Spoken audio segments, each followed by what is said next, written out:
প্রচন্ড অবহেলা একটা মানুষকে এমন পর্যায়ে বদলে দেয় যে যাকে ছেড়ে থাকার কথা চিন্তা করলেই বুকের ভিতরটা দুমড়ে মুচড়ে যেত।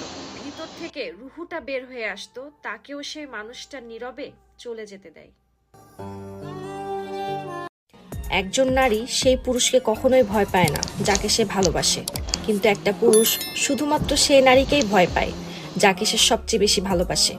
কারণ একটা পুরুষ যখন একটা নারীকে সত্যিকারে ভালোবাসতে শুরু করে, তখন থেকে তার ভিতরে তাকে হারানোর ভয়টা বেশি কাজ করে। তখন সে নারীকে ছুঁয়ে যাওয়া বাতাসকেও সে শত্রু মনে করে। যাদের মন ভালো হয় তাদের ভাগ্য খুবই খারাপ হয়, কারণ সবাই তাদেরকে ঠকিয়ে যায়। সবাই একটা ভুল ধারণায় বসবাস করে যে আমার সম্পর্ক অনেক বছর হয়ে গেছে, আমাকে ছেড়ে কখনো যাবে না। কিন্তু তিতা হলেও সত্য, সম্পর্ক 1 বছরের হোক আর 10 বছরের, বেটার কাউকে পেয়ে গেলে বেশিরভাগ মানুষই ছেড়েও চলে যায়, মনও ভেঙে দেয়।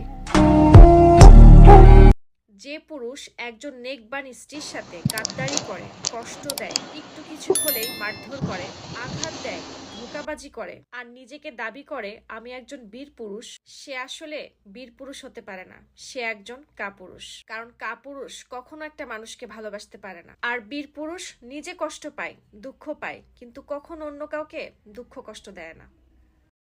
একজন পুরুষ সবকিছু সহ্য করতে পারে, কিন্তু তার শখের নারীর পাশে অন্য কাউকে সহ্য করতে পারে না। সারা জীবন অপেক্ষা করতে পারে, কিন্তু তার শখের নারীর মনে, বিশ্বাসে, মায়ায় অন্য পুরুষের নাম সহ্য করতে পারে না। হোক তার শখের নারী বিবাহিত আর অবিবাহিত, সেই নারী তার অক্সিজেন হয়ে যায়। সে চায় অপেক্ষা করতে করতে মৃত্যু হোক, তারপরেও তার জায়গায় অন্য কেউ না আসুক। এমন মানুষের জন্য কান্না করবেন যে আপনি রাস্তায় হঠাৎ করে হোঁচট খেয়ে পায়ে ব্যথা পেলে 1000 মাইল দূরে থেকেও সেই মানুষটার আপনার জন্য তার বুকের ভিতরে ধপ করে ওঠে, আর সাথে সাথে আপনাকে ফোন দিয়ে বলে তুমি ঠিক আছো তো। কিন্তু এমন মানুষের জন্য কান্না করবেন না যে একই ছাদের নিচে, একই বিছানায় তার পাশে শুয়ে আপনি সারা রাত কান্না করছেন আর সেই মানুষটা টেরই পাচ্ছে না। বিবাহিত মানুষের মায়ায় পড়েছেন, তাহলে মনের ভিতরে কবর খুঁড়ে রাখেন, কারণ এই মায়া আপনাকে মৃত্যু ছাড়াই দাফন করে ফেলবে। অন্যের কবুল করা মানুষের মায়াবতী অনুভূতি হয়ে লাভ নেই, কারণ গোপনে তার কাছে আপনার গুরুত্ব পাহাড় সমান হলেও প্রকাশ্যে আপনার গুরুত্ব 0। মনে রাখবেন, বিবাহিত মানুষের ভালোবাসায় আকাশ পরিমাণ মায়া থাকলেও সেটার কোনো ভবিষ্যৎ নেই।